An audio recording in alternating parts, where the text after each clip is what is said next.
आज हिस्ट्री का तीसरा टॉपिक भारत और यूरोपीय इस्तीमारियत को आगे बढ़ाते हुए डच और फ्रांसीसियों के बारे में तफसील से मालूमात हासिल करें।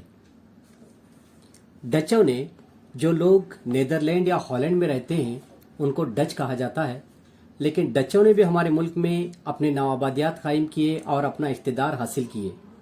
जैसे 1602 सन ईस्वी में डचों की पहली ईस्ट इंडिया कंपनी जो कायम हुई थी, उस कंपनी का नाम है United east India company. Dutch हुकूमत ने इस कंपनी को मशरकी ममालिक से तिजारत की इजाज़त दे दी।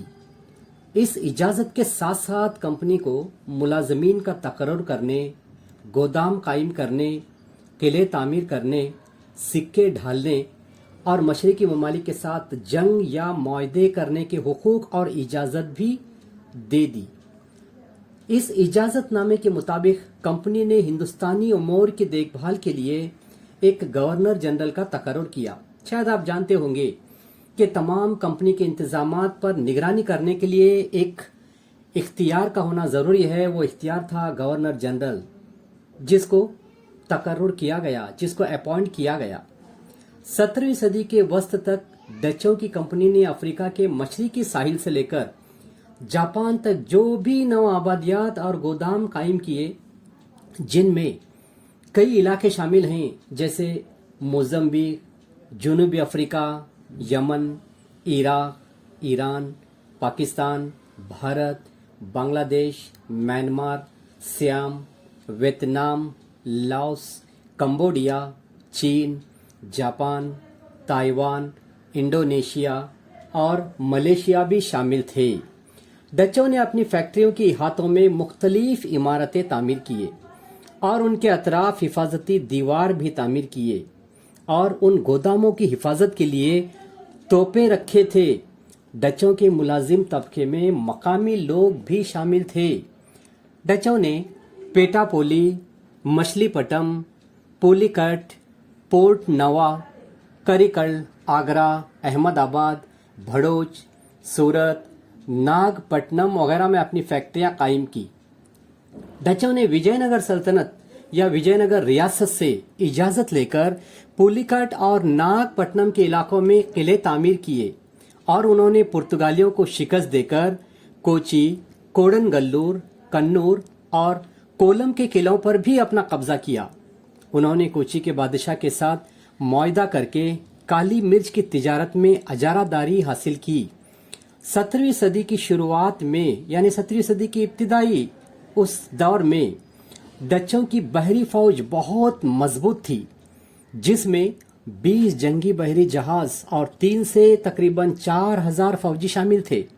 मुगल, आदिलशाही और कुतुबशाही बहरी जहाज़ों को डचों से इजाज़तनामे हासिल करने पड़ते थे।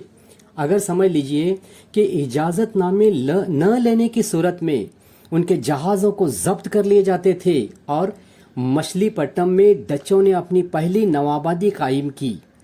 इस तरह से आज हमने डचों के बारे में कुछ मालूमात हासिल किए। अब फ्रांसीसियों के बारे में कुछ मालूमात हासिल करेंगे। ये फ्रांसीसी यानी बरेज़म यूरोप का मुल्क फ्रांस, वहाँ के रहने वाले लोगों को फ्रांसीसी कहा जाता है।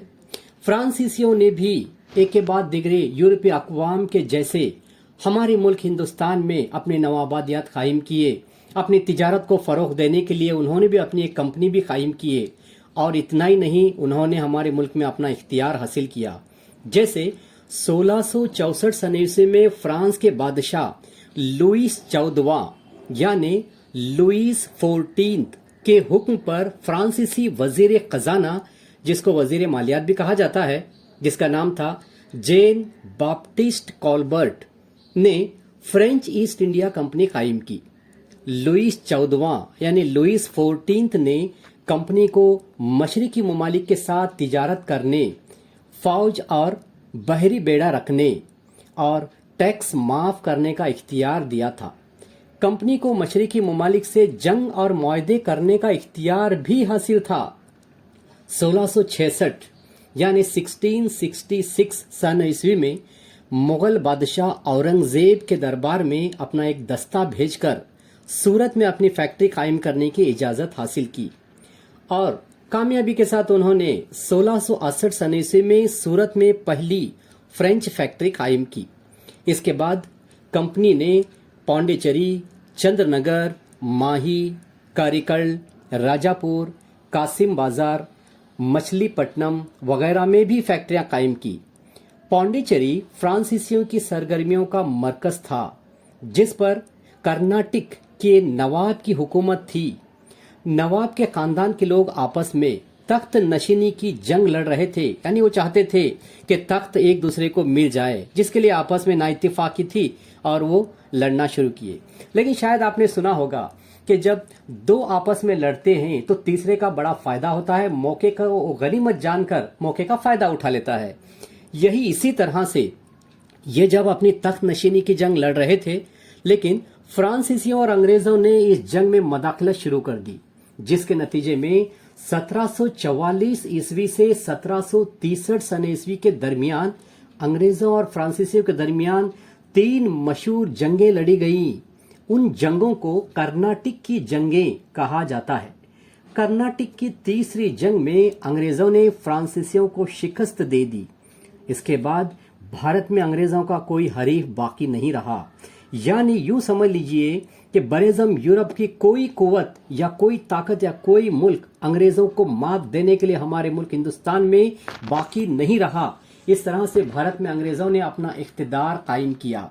तो बच्चों, आज हमने इस लेक्चर में इस हिस्ट्री के तीसरे टॉपिक भारत और यूरोपीय इस्तिमारियत, इस टॉपिक को आगे बढ़ाते हुए सबसे पहले हमने पोर्चुगीज यानी पुर्तगालियों के बारे में, और उसके बाद अंग्रेजों के बारे में, और फिर डचों और फ्रांसीसियों के बारे में तफसील से मालूमात हासिल किए कि किस तरह से उन्होंने हमारे मुल्क में अपनी नवाबादियात कायम करके अपना इख्तियार और इख्तिदार कायम किया।